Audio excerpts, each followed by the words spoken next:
There are many ties between Saskatchewan and Alberta. Not only are they our direct neighbor, but in recent years, many of our policies have come on the footsteps of what's been happening in Alberta, particularly when it comes to opposition to the federal government. Yesterday, Albertans went to the polls, hard-fought, tight race, right up until the polls closed last night. In the end, Alberta elected Danielle Smith and the United Conservative Party to 4 more years. The United Conservative Party winning 49 seats out of 87, which is 5 more than they needed for a majority. The NDP came in with 38 seats total. UCP leader Danielle Smith spoke to her supporters just before midnight. Here's a little of what she had to say. Well, to paraphrase our dear friend Ralph Klein, welcome to another miracle on the prairies. My friends, this was the very definition of a hard-fought election. We faced the most expensive, fierce, and coordinated opposition in third-party political campaigns in provincial history. Now, many folks wrote us off, even just as recently as last month. But you know what happened? Despite it all, today, Albertans chose to move our province forward by re-electing a strong, stable, united, conservative majority government. Well, my friends, the election is now over. It is time to put partisanship, division, and personal and political attacks in the rearview mirror. It's time to move forward together as all Albertans, no matter who we voted for.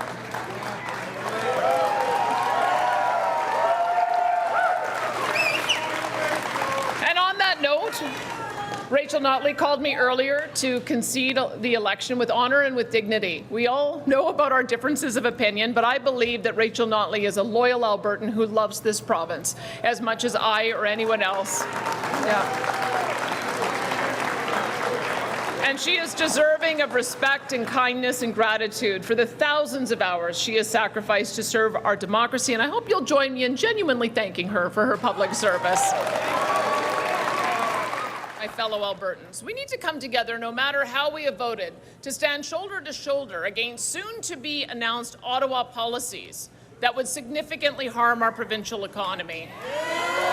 Hopefully the Prime Minister and his caucus are watching tonight. But let me be clear, this is not a road we can afford to go down. If he persists, he will be hurting Canadians from coast to coast, and he will strain the patience and goodwill of Albertans in an unprecedented fashion. And as Premier, I cannot, under any circumstances, allow these contemplated federal policies to be inflicted upon Albertans. I simply can't, and I won't. And so I invite the Prime Minister to instead halt the introduction of these harmful policies and come to the table in good faith to work collaboratively with Alberta on an energy and emissions strategy that will both grow the Alberta and Canadian economies while using the export of Alberta LNG and emerging technologies to achieve meaningful reductions in emissions. Because when Canadians work together, there is no challenge that we can't overcome. I believe that, but it takes two parties acting in good faith to build that meaningful partnership. Now, Alberta is willing to be that partner, and we need our federal government to show it is willing to partner in good faith as well, and now is the time to do so. We are waiting. Alberta Premier-elect Danielle Smith, shortly after winning a majority government late last night. Well, today on Blue Sky, we're going to speak with politicians of all stripes about what the UCP win means for Saskatchewan. We'll hear from former Saskatchewan Premier Brad Wall, Saskatchewan United Party leader Nadine Wilson, and NDP leader Carla Beck. But of course, we want to hear from you today. What do you make of a Danielle Smith win in Alberta? What do you think it means for Saskatchewan and how politics are done here? Our guest for the entire program today is Dale Eisler. Dale is a senior policy fellow at the Johnson Shoyama Graduate School of Public Policy. He's the author of From Left to Right, Saskatchewan's Political and Economic Transformation, and he is in our Regina studio. Dale, thanks for coming in and thanks for your time. Thanks, Garth. Good to be here. What are your overall thoughts of what happened last night in Alberta? Well, I think it's fair to say that it went pretty much according to form, at least based on the polling and public opinion research through the campaign. everybody anticipated it was going to be a very close election, that Calgary would be the deciding factor, and all those things came true. So in a way, I think you could say both parties, the UCP, obviously because they won, can take satisfaction from this victory, but also the NDP because they did make significant gains, particularly in Calgary. So they're a well-represented opposition that I think have a good political foundation in that province, which they haven't had much in the past, other than the one term that Notley had as premier. So I don't think there are any surprises, nor do I think there will be any significant shifts in terms of political posture as it relates to Alberta and the federal government. I think Danielle Smith made that pretty clear in her remarks that you just played. She talked about putting divisions behind us and the need to come together, and then pivoted to Ottawa and the challenges that Alberta believes it faces because of divisive Ottawa policy. So I think that's still going to be a framing a narrative for politics in Alberta and to a great degree in Saskatchewan as well. Now, Dale, we're told that one of the reasons the results sort of trickled in, it felt like for hours, was that there was a record number of people voting in the advanced polls. And we've seen that trend in elections, both provincially here, and now next door in Alberta, and federally. What does that say to you about Canadians' voting preference? Well, I don't know if it says anything in particular. I mean, the fact that people are voting in advance polls in large numbers, this has been a trend that's been happening over the last few elections. And in fact, people now talk about not election day, but election week, because there are advance polls open for multiple days and for convenience sake for voters. So I think people are just taking advantage of that fact. What partisan sort of judgments you can make out of that, hard to say, because I don't know what the breakdown was in terms of advanced polling, how much of that was rural, how much was urban. So it's pretty early. What was surprising was the slowness of the count. I mean, I've never seen an election in Canada where it took so long to get results, and I don't believe there's been an explanation at this point for why it did take so long, and I think people are curious about that. Yeah. We're going to go to the phone lines here in a moment, but I want to talk a little bit about the campaign. Mm-hmm. What stood out for you from both Danielle Smith's and Rachel Notley's campaigns? Well, I would say, watching it from a distance, that first of all, with Danielle Smith, it's appeared that she kept herself, on the kind of on message through the campaign. In other words, she didn't go off in tangents as she's done in the past and create controversy. So she ran likely as good a campaign as she could, given the circumstances and her proclivity to kind of go off the rails at times. I think Rachel Notley ran a very good campaign. I thought that the UCP seemed to have a stronger economic message. I think that resonated with voters fairly significantly, and I don't think the NDP asserted itself on economic issues as well as the UCP did, which talked about cutting a personal income tax. And Notley did talk about increasing corporate taxation, but I don't know if that helped her in any significant way, particularly in Calgary, which is a head office city for major corporations. So announcing an increase in the corporate tax, I think, maybe blunted a bit of her momentum in Calgary.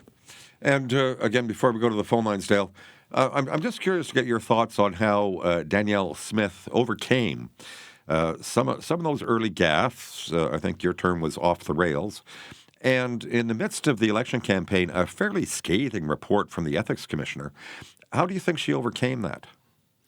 Well, I think she overcame it by not making it worse and staying on message.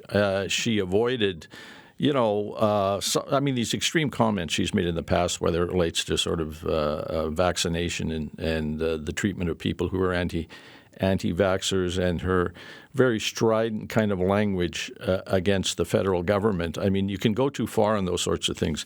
I mean, federal provincial issues are always going to be important in Alberta as they are in Saskatchewan, but within limits. And I think the handlers of Smith were able to, kind of contain her in that sense. And I think the debate too, I think debates often don't have much impact on campaigns, but I thought in this case, Smith, acquitted herself reasonably well in the debate, and I thought Notley did okay too, although she certainly didn't, I think, make any gains in the debate. So putting all those together, I think ultimately allowed Smith to win the election, albeit with a much reduced majority. Okay, let's hear from a couple of callers. Kathy is in Regina. Hi, Kathy.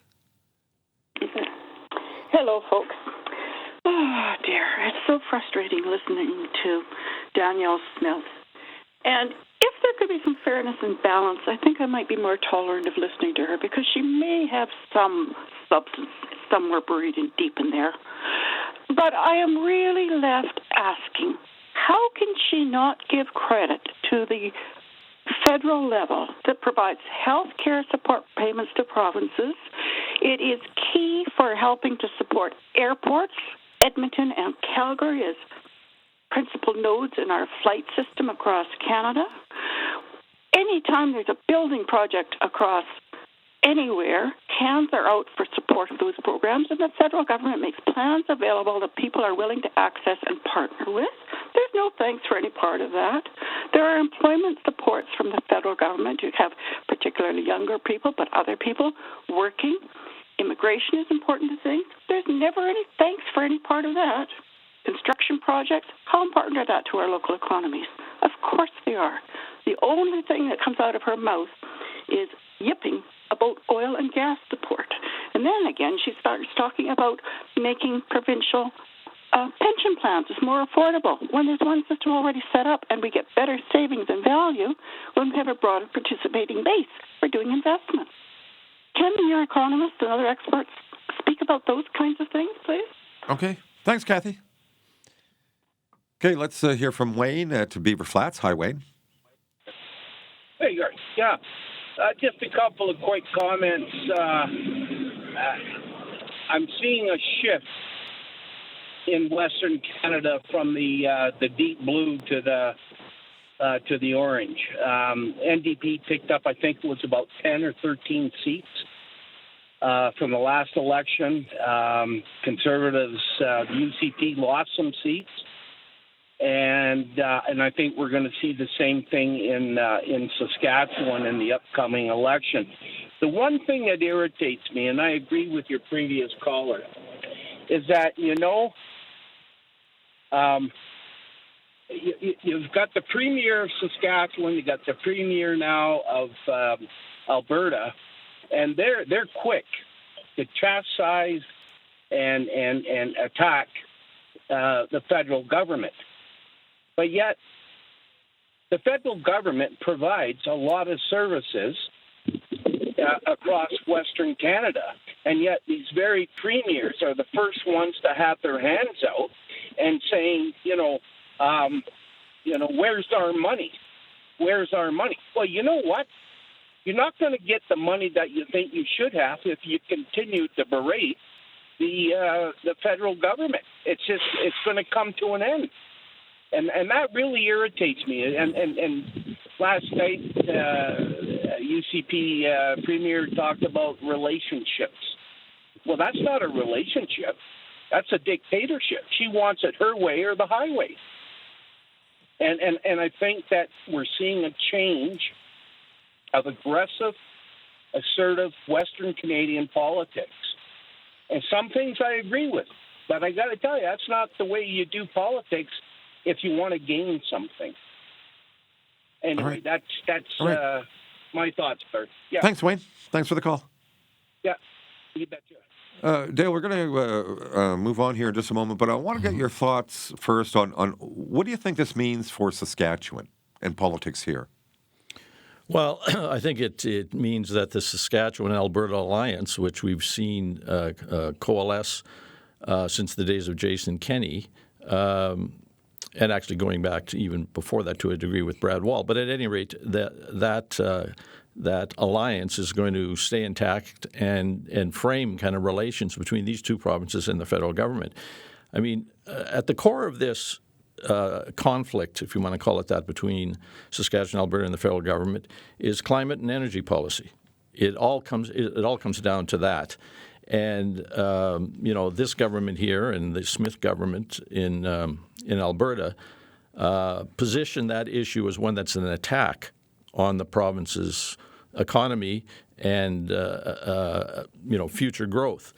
And it becomes a kind of a fundamental defining issue, and it's one that causes great difficulty for the opposition, the NDP in both provinces, because sort of where do they come down on that? Given that there is, on the ground in both these provinces, there's a lot of opposition to federal climate policy, like it or not. That's the simple reality. So that frames then the politics that are played in this province by the two governing parties. All right. Okay, I want to bring our next guest in before our news break. Nadine Wilson is leader of the Saskatchewan United Party. She was an MLA for the Saskatchewan Party till she resigned from the caucus in 2021 after misrepresenting her COVID-19 vaccination status. She now represents the Saskatchewan United Party as an MLA for Saskatchewan Rivers. She's on the line now. Ms. Wilson, thanks for your time. Yes, thank you for having me. How are you today? I'm well, thank you very much. Thanks for asking. Ms. Wilson, what do you make of the election results in Alberta?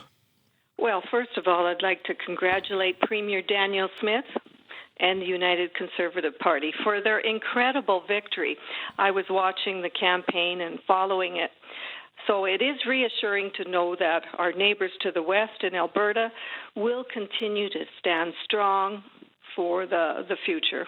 And Danielle Smith and I share similar visions, and I look forward to working united right alongside her to champion freedom to Western Canada and sovereignty for both Saskatchewan and Alberta. So I was really thrilled to see the victory. What do you make of the fact that it's a much reduced majority? We're talking, before recounts, we're talking a majority of just 5. Well, the people have spoken. And sometimes there's similar issues that resonate with people. And Danielle Smith did receive her mandate from the public. I was following the campaign. I saw there were leadership, healthcare, education, crime, economy, affordability. All those were the leading issues, and they do resonate with people. But as a politician, I spend a lot of time at the doors, and it can be very enlightening and heartfelt, these conversations, and as most volunteers can attest. So once the people speak, you feel you know what they're talking about and what their challenges. Everyone wants the same thing in life. We want good quality water, education, healthcare. And I believe that the people spoke. What do you think this means for your party? Well, as I said, we have similar visions for a very strong Western Canada and sovereignty right here in Saskatchewan and Alberta. So I think we have some positives that will be coming to Saskatchewan for my party, the Saskatchewan United Party. By the way, Dale, if you want to jump in any time here, just feel free. Ms. Wilson, all of the other parties in Alberta combined won just 30,000 votes between them. The Alberta Party, that some might argue is closer to yours ideologically, and the Greens were the only ones to get more than 9,000 votes. What does that say to you about the future of third parties? Well, thank you, sir, for saying that. However, those votes have to be earned. And as we know, the public has been through a very difficult time these last few years. The public, in my opinion, wasn't happy to the COVID response of the day. And so they decided Ms. Danielle Smith would be the person to lead them to a better future and a quality of life and equality. Yeah, thank you for that. But my question was, what do you think the poor showing of other parties in Alberta, and there were a lot of them, most of them receiving, less than 1% of the vote, what does that tell you about the future of third parties like yours? The people are always right, and you just never know. As we were watching the polls, the poll said something different than what happened in reality. So your guess is as good as mine, and I just believe you have to go on the doorsteps and talk to the people, and they will finally decide if they like your policies or your platform, your constitution, and what's happening right across Canada. And I think there's going to be a wonderful sweep of conservative parties, but every geographic is different, and we will resonate to what challenges and issues in those provinces or those regions. Nadine, it's Dale Eisler here. I just wanted to ask, can you identify sort of the core 2 or 3 issues, maybe there's more, I don't know, but the core issues that differentiate you from the Saskatchewan Party? Oh, well, we listen to people for one thing. During the pandemic, all the offices were closed except mine, I believe, and we were listening to the people who felt very homeless. So for one thing, we listen. And, of course, there's healthcare, education, and crime that we want to address, and the sovereignty for Saskatchewan. What do you mean when you say sovereignty?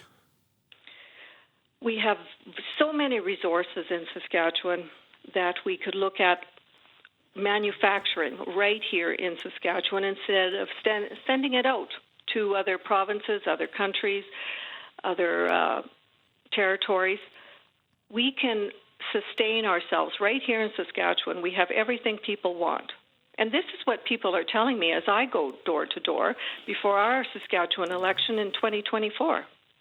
But Saskatchewan does have sovereignty, and it's clearly set out in the Canadian Constitution. Section 92 of the Constitution. It sets out what powers the provinces have over, natural resources and direct taxation and things like that. I mean, that's clearly established. So Saskatchewan has sovereignty, not on everything, because you're living within a nation, but within its areas of jurisdiction, it has complete sovereignty. So it's never clear to me what the province is lacking.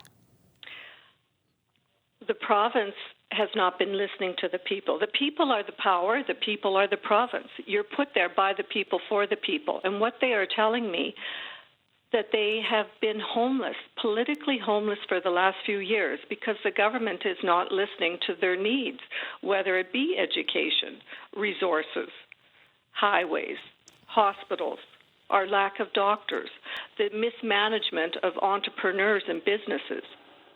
I mean, the list goes on and on. I was the MLA in the province that was listening to everyone across Saskatchewan. As I said, the offices were closed, and I was the only one open listening to everyone from north, south, east, and west.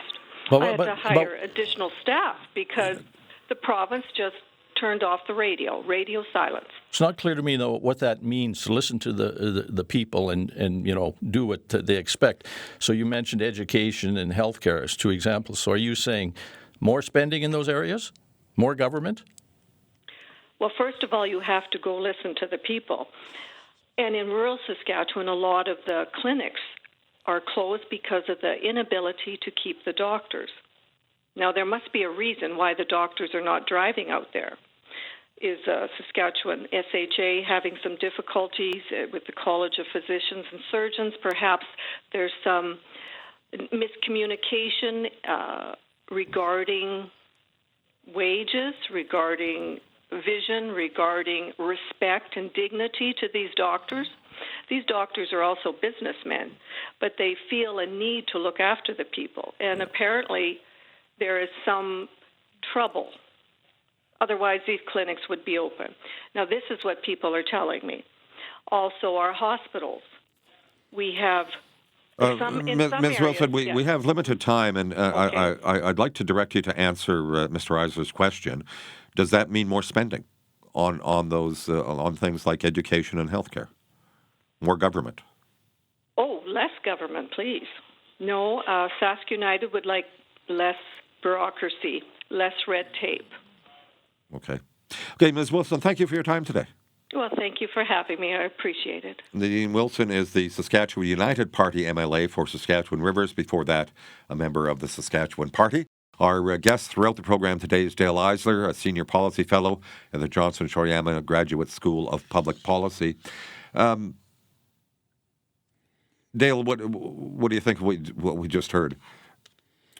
Well, I mean, it's hard to put your finger on it in terms of specifics, right? I mean, other than, I guess, smaller government, what does the Saskatchewan United Party stand for in practical terms? Before we move on, I just want to get your thoughts on, as I pointed out to Ms. Wilson, all of the other parties, and boy, there were a lot of them, but most of them got like 0.01% of the vote, with the exception of the Alberta Party and the Greens, that both got about 9,000 votes. But as I mentioned to Ms. Wilson, overall, all of the other parties garnered about 30,000 votes. What does that tell you about third parties in Saskatchewan, Alberta politics? I guess if I was Scott Moe, I would be encouraged by that fact, because obviously his biggest concern politically, electorally, is bleeding off support to right-wing parties. So the fact that we didn't see an emergence of that kind of right-wing populism on the extremes of the right in this Alberta election, maybe you can interpret that it gives him some comfort in terms of Saskatchewan and the next election. I mean, things are pretty polarized in Saskatchewan too. I mean, I don't see a great deal of opportunity for fringe parties to emerge. The Saskatchewan Party occupies a huge amount of space on the spectrum, center and to the right, and it's just hard to see where there's any room for another party that can, carve out its own territory and come across as credible with Saskatchewan voters. But, you don't want to underestimate. A lot can happen in the next 18 months. Yeah. But I think if, given the current situation within the federal government with Justin Trudeau as Prime Minister, I think it's fair to say that federal-provincial relations and the ongoing sort of disputes over energy and climate policy is going to be ground zero of Saskatchewan politics, and it will frame the debate going forward through the next 16 or 18 months of the election, assuming that there isn't a change in the federal Liberal leadership. Okay, I want to bring our next guest into the conversation. Carla Beck is leader of the Saskatchewan NDP. She's on the line now. Ms. Beck, thanks for your time. Oh, it's good to be here, Garth. What do you make of the results? Well, initially last night, I know I was feeling pretty disappointed as the results rolled in. I think as everyone, we'd heard that it was too close to call, and certainly we're keeping an eye towards Calgary and the results there. This morning, though, looking back at what Rachel Notley has been able to build in Alberta, going from 4 seats to the largest opposition in the history of the province, and actually increasing vote share over her election win in 2015, it's an extraordinary climb. I was hoping that we'd see a change in government there, and we'd see her back in government. But I think they've got a lot to be proud of with those results. What do you think this UCP win in Alberta means for Saskatchewan and how politics are done here? I've been asked that today, and our focus, it's coming up on 1 year since I took the leadership of the Saskatchewan NDP, really has been relentless outreach and focusing on the things that matter to people here in Saskatchewan.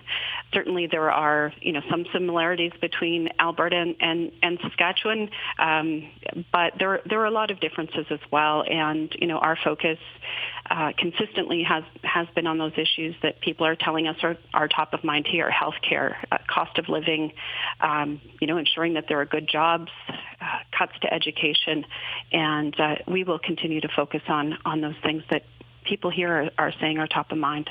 When you watched the NDP and Ms. Notley's campaign in Alberta, what lessons do you take from that for your own campaign coming up? Well, I think politicians and leaders at all levels, I look at how hard, again, Rachel Notley and her team have worked, not just over the course of this election, but going back prior to 2015, and how far they really have worked to build trust. have credibility, to be seen as, the viable alternative in a two-party system in Alberta is really extraordinary.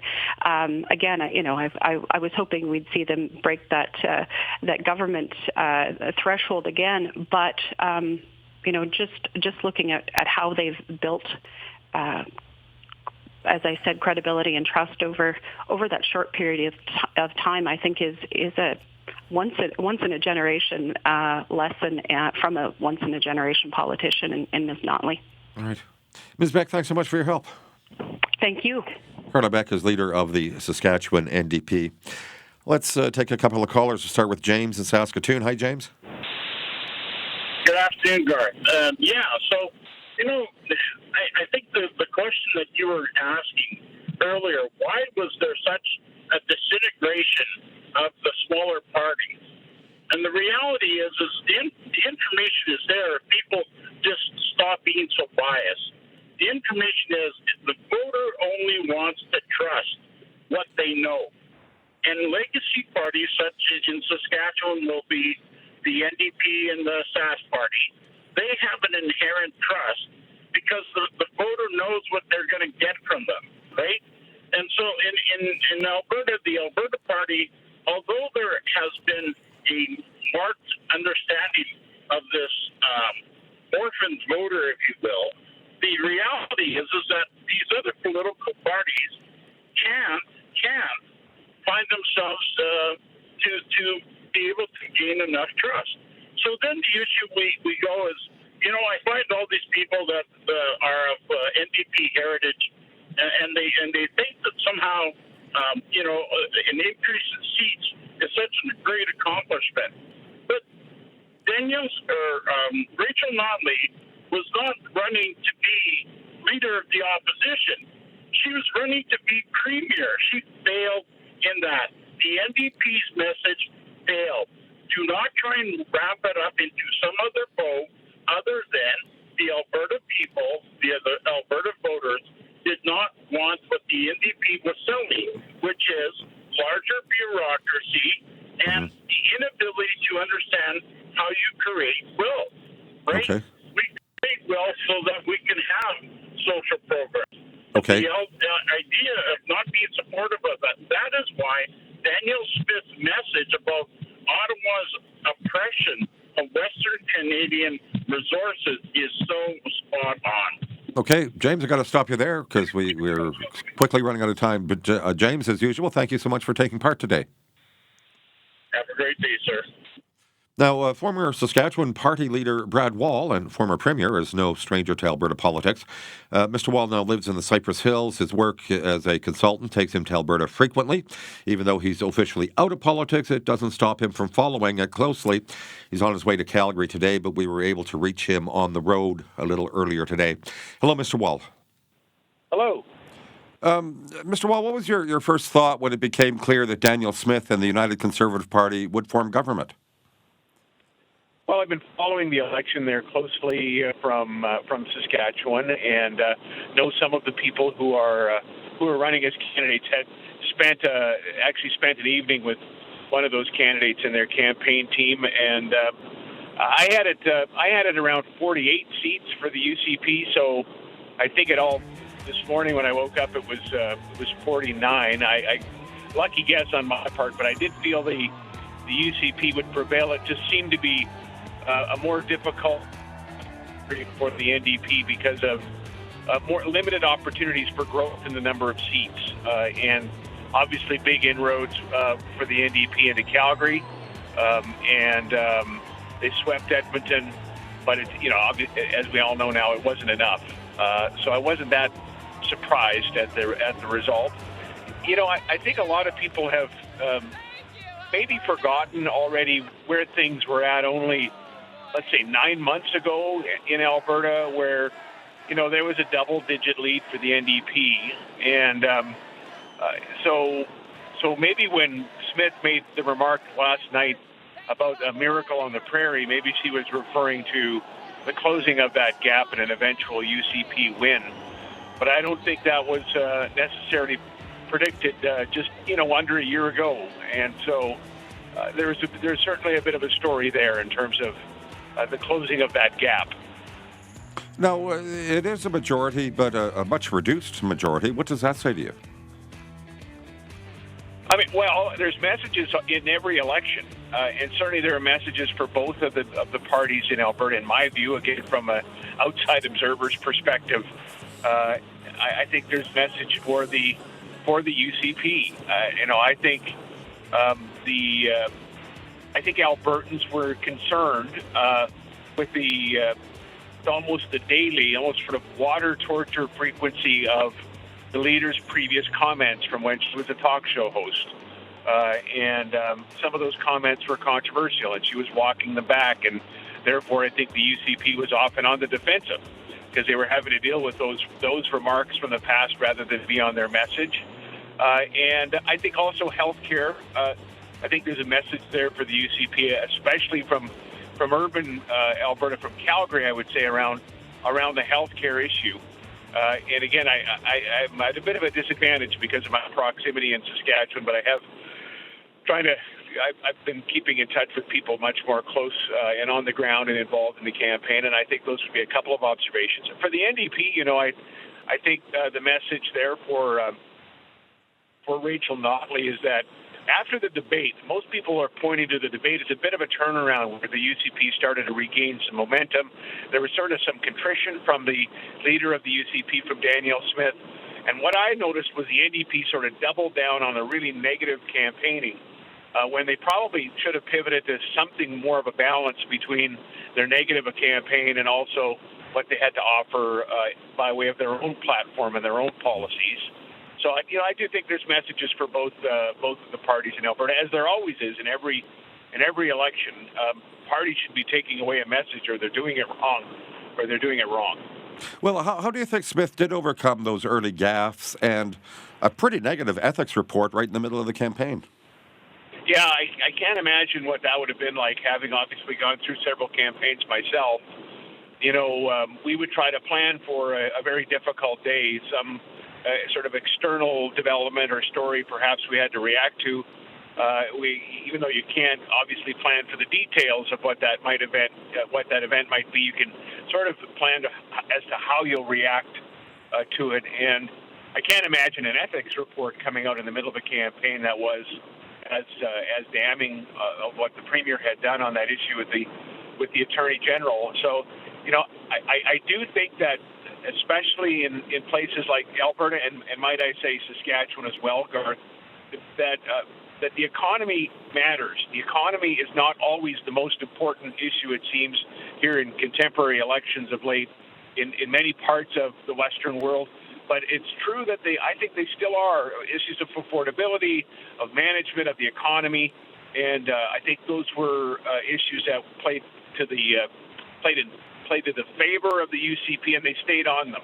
To the extent they could get back on their message after these gaffes, as you call them, the message was one that resonated with Albertans. And, I also think the concerns about sort of Ottawa's overreach on a number of issues, and the UCP being pretty clear about a plan to defend the interests of Alberta against those examples of overreach, where the NDP were basically silent on that, I think also played well for the UCP to overcome some of those, what seemed to be daily problems they were having with things the leader had said or what candidates were saying in other parts of Alberta.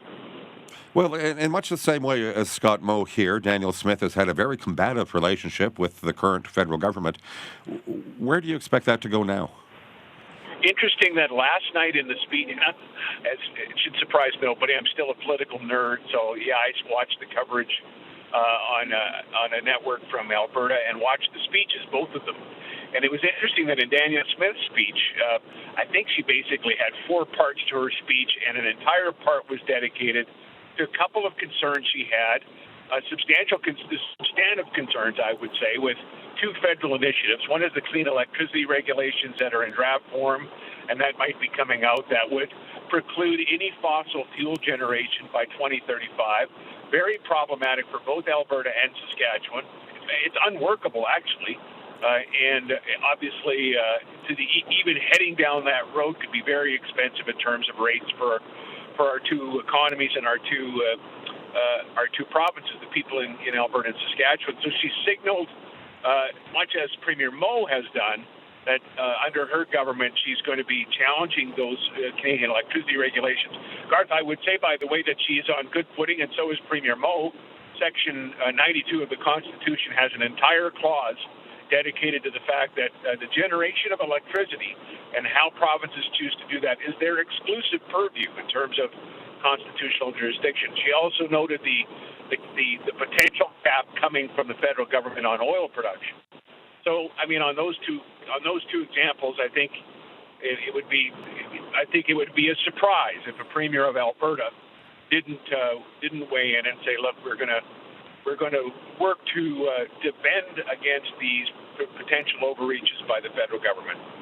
Mr. Wall, if you were Premier of Saskatchewan today, what sort of relationship would you be trying to forge with Danielle Smith? Right. Well, we always try to have a close relationship with Alberta. That we have a lot in common in terms of our economies.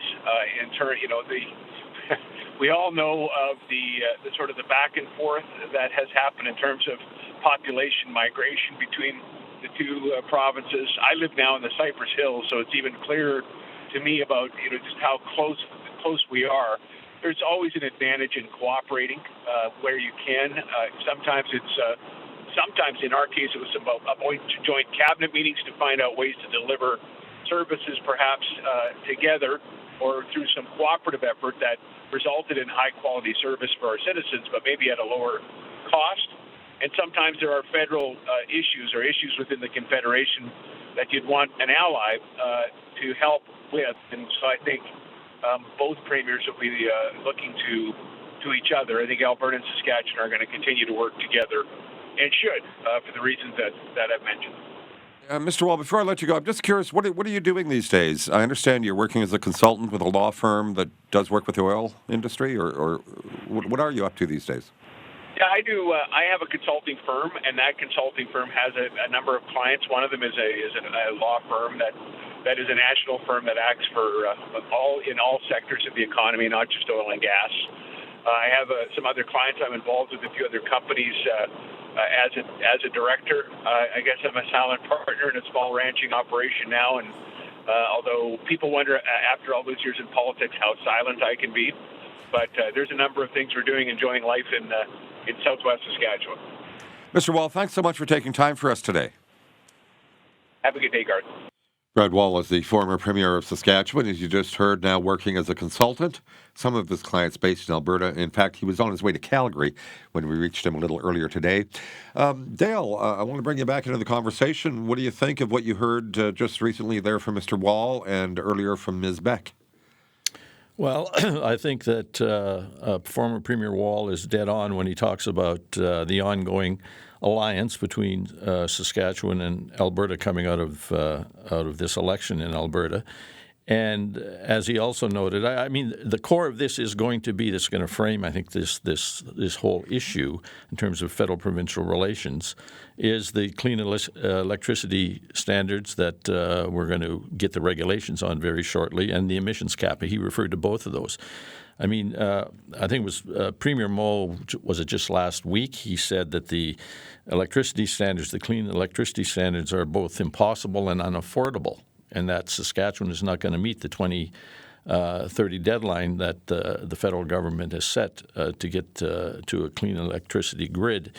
So I think that that is very much going to shape federal-provincial relations. Now, we haven't seen the regulations, and there may be flexibility built in that actually addresses some of Saskatchewan's concerns. We'll have to wait to see. But I certainly think that it's going to be politics with a specific focus on those kinds of federal-provincial issues. And I think in terms of Carla Beck, it creates a significant issue for her in terms of how does the NDP come down on this. I mean, it strikes me that for the last few years, Scott Moe has been busy making himself the wedge issue for the next provincial election, and it's shaped by those climate and energy issues. And it puts the Saskatchewan NDP in a very difficult position because the federal NDP, of course, is quite supportive of federal climate policies. It forces, Carla Beck into a very difficult position in terms of how does the Saskatchewan NDP defend those interests, those Saskatchewan interests. And I would not be surprised if we don't see Carla Beck say something fairly definitive in the not-too-distant future about the division or a break with the federal NDP, not necessarily in a formal sense, but on specific issues, as Rachel Notley did in this campaign, where she came out and said that she does not agree with at all Jagmeet Singh's position on the oil sands. So I think we'll likely see something similar from the Saskatchewan NDP. Okay, I'm going to take a quick call and then wrap things up. Chris is in Regina. Chris, I can give you about a minute and a half today. Go ahead. Hello? Yeah, hi, Chris. As I said, about a minute and a half, please. Yes. Go ahead. Yes. Okay, quickly, just a few observations and takeaways. To Carla Beck, when you're campaigning, you better make sure that your campaign consists of a balance of, if you're going to go after Scott Moe for his track record, you better have a strong balance of policies and alternatives to offer to Saskatchewan, because I think that's where Notley's campaign foundered. To Scott Moe, it's been speculated that he might move further to the right if the UCP got reelected. I think that would be a mistake, given that they didn't exactly get a resounding endorsement from the electorate. This election could have gone either way. And I would say to Danielle Smith, watch your back, because just because she is now in the Premier's office doesn't mean that if she goes off script again and reverts to her old ways, that the party will not get rid of her as a leader.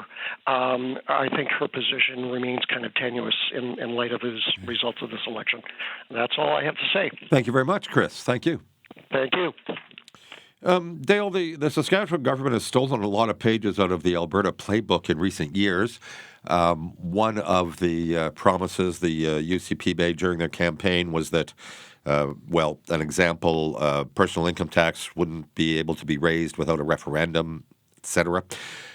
What do you think, sort of to look at our main theme again today, Dale, what do you think what has happened in Alberta means for politics in Saskatchewan, and particularly some of those more conservative policies of the UCP? Well, I mean, I think that the idea of a referendum, if you're going to raise income tax, is a crazy idea. The governments are elected to make those kinds of decisions, and if you left it up to a referendum, it'll never happen, because who's going to vote for more taxes? So I would be shocked if the Saskatchewan government went in that direction. So I mean, I think that we're going to see, a focus on these energy issues that we've been talking about. I mean, this is core to the Saskatchewan economy, and it's going to be what shapes the rhetoric coming out of Saskatchewan going forward, and likely the coming election in terms of how the parties approach that issue. In a minute or so that we have left, Dale, I'm just curious, something that Chris mentioned, and I had heard rumors, and again, these were just rumors, that some UCP candidates were telling reluctant voters at the doorstep that, Smith might not be Premier long. Mm-hmm. What do you think? Yeah, I heard the same kind of speculation. And let's face it, I mean, the UCP is a very fractious group of people. There's, various factions in that party, and I think, Danielle Smith's got a tough job in her hands, because she somehow has to keep her caucus happy. And, it ranges from what I would assume are some, middle-of-the-road conservative people to very right-wing others, that have very strong views. And I'm not sure how you bridge all that in a way that will be sustainable. But that's going to be her challenge. But again, I think Alberta, Saskatchewan, as you said at the outset, Garth, there have been many ties between the two provinces for many years, and it's true. And they're not always shaped by similar partisan politics. So we'll see how things unfold in the next few months. Dale, as ever, a pleasure. Thank you so much for sharing your time and your expertise. Thank you.